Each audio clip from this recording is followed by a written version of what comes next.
Surto total. O ministro Alexandre de Moraes ele quer agora prender juiz que dá decisão favorável à réu do 8 de janeiro simplesmente por discordar. Nesse nosso encontro com a justiça, ou melhor, nesse nosso encontro com a injustiça, eu vou mostrar para você três coisas. Primeiro, que notícia é essa de que o ministro Alexandre de Moraes mandou investigar criminalmente um juiz da primeira instância, hein? Em segundo lugar, eu vou te apresentar a minha análise jurídica desse caso. E por fim, eu vou contar para você como que o Moraes virou dono do Poder Judiciário. Bora então direto ao primeiro ponto com essa notícia aqui da Globo News, que eu vou mostrar o vídeo para vocês, que explica o que aconteceu. Um juiz da primeira instância lá de Uberlândia, ele mandou soltar aquele homem famoso que quebrou um relógio histórico no 8 de janeiro. Confere aqui comigo, ó. O Antônio Cláudio Alves Ferreira, mecânico de Minas Gerais, continua solto. O ministro Alexandre de Moraes, do Supremo Tribunal Federal, determinou que ele seja preso novamente. Isso depois de uma decisão do juiz da Vara de Execuções Penais de Uberlândia, o juiz Lourenço Migliorini Fonseca Ribeiro. Ele havia concedido progressão do regime fechado para o regime semiaberto, alegando que o mecânico tinha boa conduta carcerária e havia ausência de faltas graves na ficha dele. O mecânico foi condenado a 17 anos de prisão por participar dos atos golpistas do dia 8 de janeiro. Ele foi flagrado por imagens de circuito interno, nas imagens de circuito interno do Palácio do Planalto, também em vídeos feitos por outros manifestantes golpistas que estavam presentes dentro do Palácio do Planalto, quebrando um relógio do século XIX que havia sido presenteado à família real brasileira e estava exposto, portanto. O relógio ficou completamente destruído, levou anos para ser restaurado e já está de volta no Palácio do Planalto. O ministro Alexandre de Moraes refutou vários dos argumentos do juiz da Vara de Execuções Penais de Uberlândia, alegando, por exemplo, que ele não é competente para isso porque é uma ação que corre no âmbito do Supremo Tribunal Federal. A gente tem alguns destaques. No primeiro deles, Alexandre de Moraes escreve o seguinte: afirma que o réu é primário, foi condenado por crimes cometidos com violência e grave ameaça, de modo que a sua transferência para o regime semiaberto só poderia ser determinada e exclusivamente por esta Suprema Corte quando o preso tivesse cumprido ao menos 25% da pena, o que não ocorreu no presente caso. Esse homem ficou preso em regime fechado por 1 ano e 7 meses. Isso dá 16% da pena de 17 anos de prisão. Acabei de perceber aqui um segredo que eu já vou revelar para você. Mas olha, gente, que cansativo, ó. Que cansativo ter que ficar ouvindo na grande imprensa que os presos 8 de janeiro são golpistas, quando aquilo ali não foi uma tentativa de golpe. Teve sim vandalismo, você viu, e essas pessoas, como essa pessoa que apareceu ali destruindo o relógio, têm que ser condenados por vandalismo com uma pena firme, mas que jamais vai chegar a 17 anos de prisão. É absolutamente absurda essa pena de 17 anos de prisão para um vândalo. Mas bora deixar isso um pouquinho de lado, porque não dá para esperar nada melhor mesmo da Globo News, não é? E vamos então aqui focar no nosso ponto aqui e entender o que foi que aconteceu. Um juiz de Uberlândia, ele soltou aquele homem que quebrou o relógio do 8 de janeiro, que foi condenado a 17 anos de prisão. E aí o ministro Alexandre de Moraes simplesmente revogou a decisão de soltura do réu e ainda mandou investigar criminalmente o juiz que soltou lá de Uberlândia. E aí você me pergunta, avançando já aqui para o nosso segundo ponto, Deltan, pode isso? Arnaldo, pode? Não, é claro que não, gente, para variar tá tudo errado. Em primeiro lugar, o Moraes mandou prender o homem de novo e investigar o juiz em uma decisão de ofício, ou seja, por iniciativa própria do ministro, sem o pedido da Polícia Federal ou da PGR. Só que ele não pode determinar a prisão de ofício.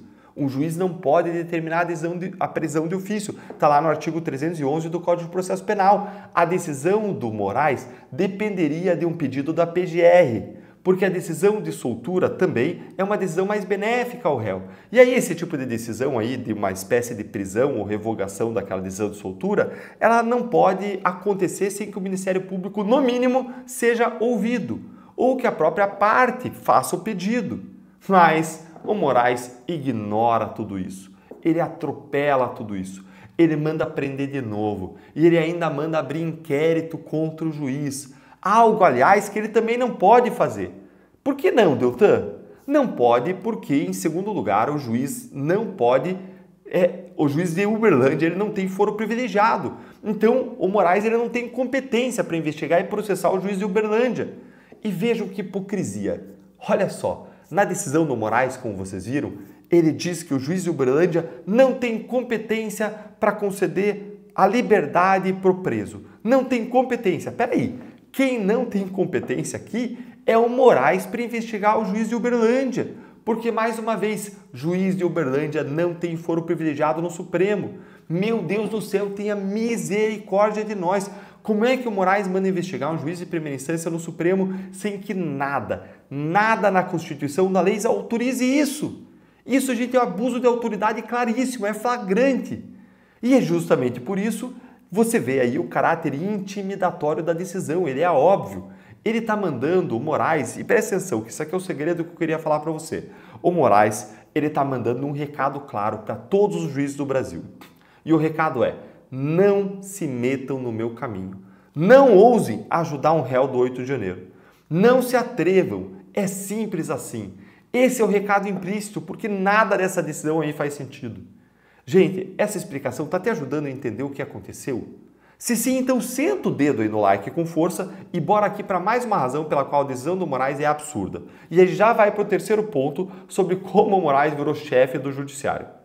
E a ter razão é: Moraes não pode mandar investigar o juiz por uma decisão judicial. Por que, Deltan? Porque a Constituição prevê que todo juiz é independente para decidir de acordo com a sua própria consciência e a sua própria interpretação da lei. Essa é uma garantia constitucional da independência da magistratura e do Ministério Público. É algo que existe justamente para proteger os juízes de ataques, de retaliações, de pressões políticas desse tipo. Então é absurdo que Moraes mande a Polícia Federal abrir uma investigação criminal contra o juiz de primeira instância por conta de como o juiz decidiu. Isso se chama você criar, instaurar ou perseguir um crime de hermenêutica, ou seja, um crime que está consistindo na forma como o juiz interpretou a lei. E isso é proibido, nenhum lugar do mundo democrático faz crime de hermenêutica. Moraes está com isso criminalizando a judicatura, o exercício da função de juiz em si. Simplesmente porque ele, Moraes, que é Supremo, discorda. E ai de você se um Supremo discordar de você. Isso, gente, é algo que simplesmente, esse crime de hermenêutica, não existe no nosso direito, não existe no nosso ordenamento jurídico, não pode. Indo agora para o nosso terceiro e último ponto, sobre como que o Moraes virou dono do Poder Judiciário brasileiro. E aqui, basta a gente fazer um exercício. Para aí, ó, e lembra o que aconteceu na semana. Você lembra que em uma semana apenas, Moraes mandou abrir um inquérito contra um advogado, Eduardo Kuntz, simplesmente porque ele conversou com Mauro Cid no Instagram? E agora ele mandou abrir um inquérito contra um juiz. Para pensar. A OAB de São Paulo apareceu para defender o advogado, mas a OAB Nacional, que é a mais relevante, que mais tem voz, ela está calada, zip. Agora, e as associações de classe dos juízes, hein? Vão ficar caladas também? Ou elas vão imitar a OAB Nacional e vão defender até o Moraes e daqui a pouco atacar o pobre juiz? Quem que lembra aí que o Moraes já mandou o CNJ investigar um juiz federal do Paraná porque o juiz condenou a União por conta de uma decisão do Moraes. E o juiz condenou a União a indenizar uma pessoa chamada Homero Marchese e mandou pagar para ele 20 mil reais por conta de abusos do próprio Moraes. Vocês lembram o que aconteceu? O Moraes cassou a decisão do juiz e mandou investigar o juiz no CNJ. Gente, então não é a primeira vez que o Moraes está violando a independência judicial sem que as associações de juízes tenham feito nada, nadica de nada. O que eu ouço os colegas da carreira falarem é que todo mundo lá dentro acha errado o que está acontecendo, mas essas associações elas estão mais preocupadas hoje com manter relacionamentos políticos que podem ser decisivos para proteger seus salários e seus benefícios. Gente, deixa eu resumir para vocês. Primeiro eu mostrei para você como que o Moraes revogou a decisão que estava soltando o réu do 8 de janeiro e mandou punir criminalmente o juiz. Mandou investigar criminalmente o juiz. Depois, em seguida, eu mostrei para você que essa decisão está toda errada. E uma razão central disso é que ela fere de morte a independência judicial. E por fim, em terceiro lugar, eu mostrei para você como que o Moraes virou dono da justiça com o silêncio envergonhado, ou que deveria ser envergonhado pelo menos, da OAB Nacional e das associações de juízes. E a minha conclusão é, esse homem, Alexandre de Moraes, está absolutamente descontrolado. Ele virou mesmo o dono do Poder Judiciário. Até quando será, hein? Me conta a sua opinião nos comentários e até o próximo vídeo.